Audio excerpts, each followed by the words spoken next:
कि मनोकामना पूर्ण हेतु पिछले मंगलवार की सुबह मैंने जो ही हनुमान जी के दरबार गया और हनुमान जी को लड्डू चढ़ाया, हनुमान जी बोले बेटा केक नहीं लाया।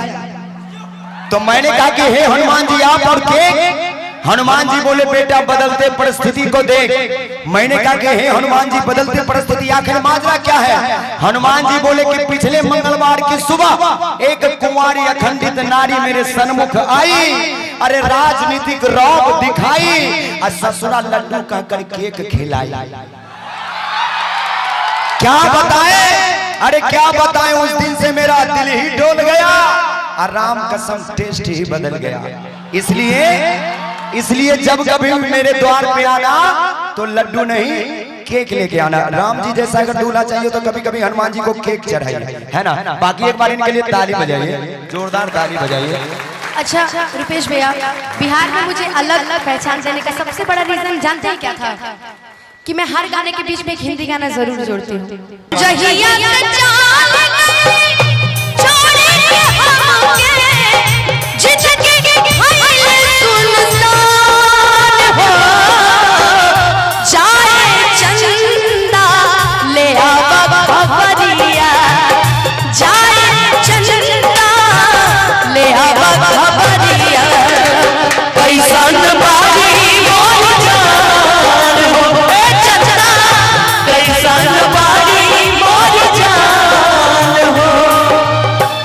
जहिया से चल गई छोड़ के हमके, जहिया से चल गई छोड़ के हमके, जीना के सुनसान हो जाए चंदा ले आओ खबरिया, जाए चंदा हो ले आओ खबरिया।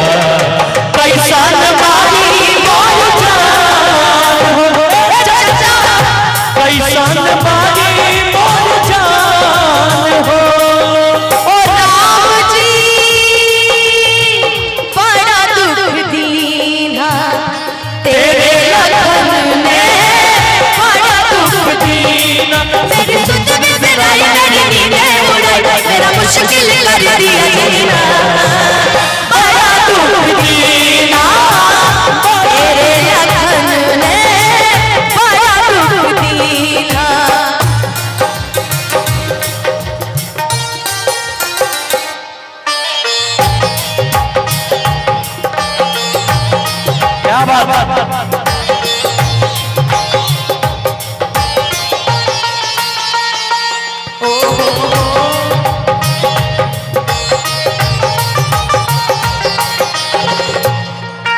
बबलू मंडल जी की तरफ से 500 मुखिया जी के लड़के राजू मंडल जी की तरफ से हजारों रुपए के और इधर आशीर्वाद हजारों हजार का आशीर्वाद बबलू मंडल जी की तरफ से। अच्छा साउंड वगैरह सबके मालिक राजू मंडल जी की तरफ से हजारों रुपए का आशीर्वाद।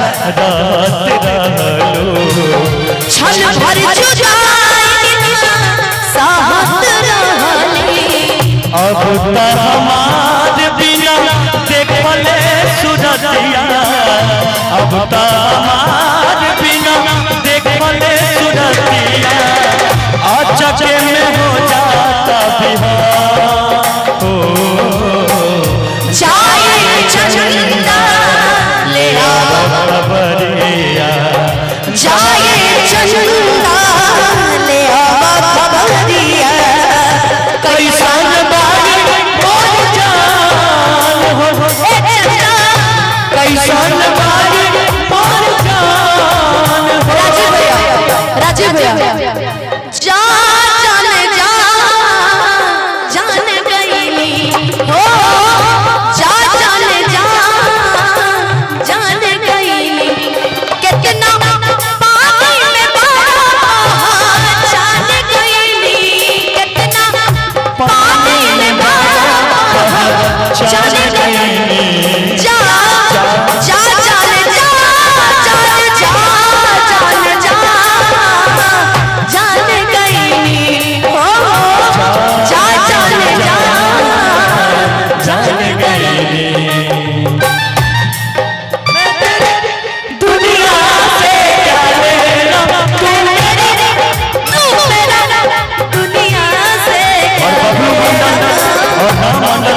तरफ से 500 रुपए का आशीर्वाद।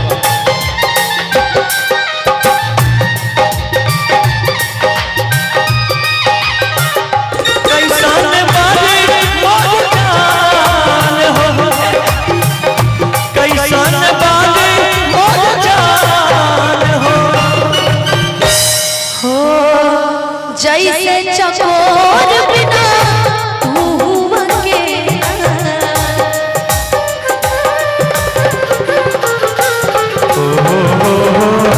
जैसे चकोर बिना तू अकेला, अनके भी नहीं जिंदगियां कटे।